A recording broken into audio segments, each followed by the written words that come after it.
You ain't from around here, are you? Baby. You might think there's just one tumbleweed. If you do, you'll be surprised at the plentiful variety of flavors of tumbleweed that exist. Most are not from around here, but a few are. They are one of the most successful invasive plants in the United States. But how did they get here? Brew up your favorite tea, and let's roll into the nomadic and often malignant nature of tumbleweeds.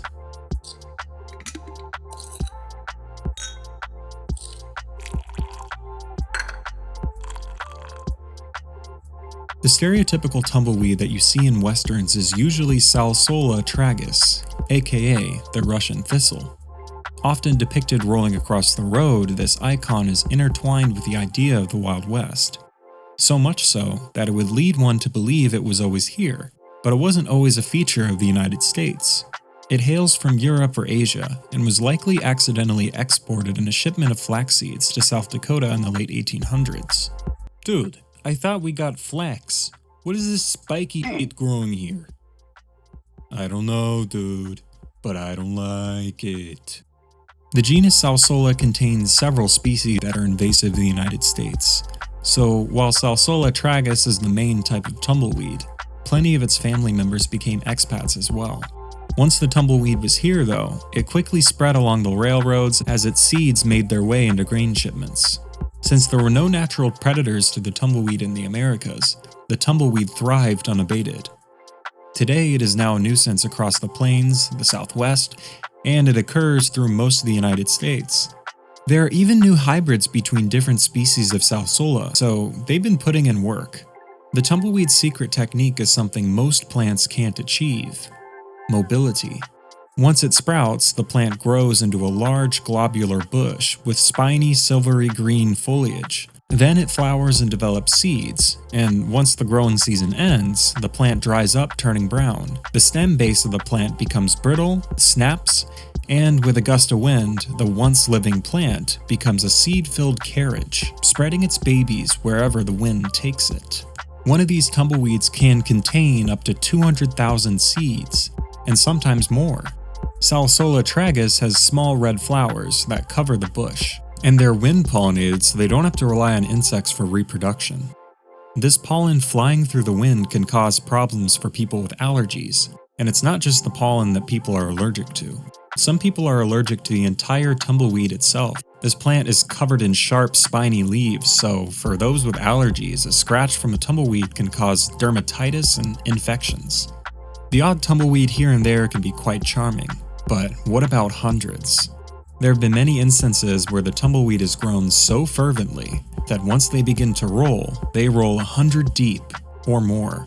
These masses of tumbleweed can clump together, blocking roads or, in some cases, houses. The other issue is that these tumbleweeds also happen to be quite flammable. This increases the risk of wildfires, or if they catch a blaze next to your home, house fires. Are there any native plants that become tumbleweeds? There are a few, but it seems that some of these plants don't always become tumbleweeds, and some become tumbleweeds with a different intent entirely. Amaranthus albus. This plant is related to amaranth. It can grow into small shrubs, and it relies on a similar seed dispersal technique to Salsola. Naturally, when the plant dies, it breaks away with a gust of wind, and off it goes. Dysphania atriplycifolia. This plant is also related to amaranth. It grows into these poofy green shrubs, and of course, when they die, they roll away with the wind. Interestingly, this plant also has a history as a food source, with the Zuni and Hopi people using it in corn mush and steamed cakes. Selaginella lepidophylla. This last plant we'll be looking at is known as the resurrection plant and is in the spike moss family. It shrivels up when water isn't available, losing most of its moisture. If there's a strong wind, or the plant is knocked out of place, this can send its desiccated carcass rolling on a journey until rain once again falls. Tumbleweeds can outcompete native flora, causing harm to the ecosystem, and also reduce yields in cultivated crops as they steal the nutrients and real estate from your harvest. Besides that, they also provide food and shelter for pest insects during the part of the year when food is the most scarce, helping those pests return next season. They can also aid in wildfires and, in the wake, take over the land once the fire is over. Pretty much the only uses people have found for these weeds is creating charming lawn or house ornaments.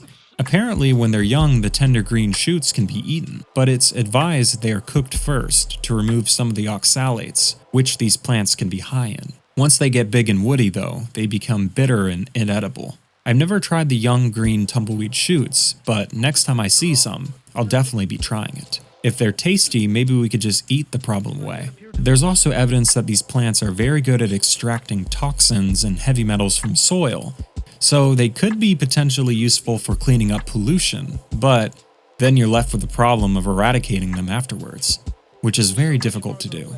The tumbleweed's invasion of the Americas is one of the fastest plant invasions we have ever witnessed, and its kingdom will likely stand strong for some time to come. They're spiky, sharp, cause allergies, damage to the environment, and potentially your home. The tumbleweed is not from around here, so you can go on and get, or be eaten. Thanks for watching, and see you next time.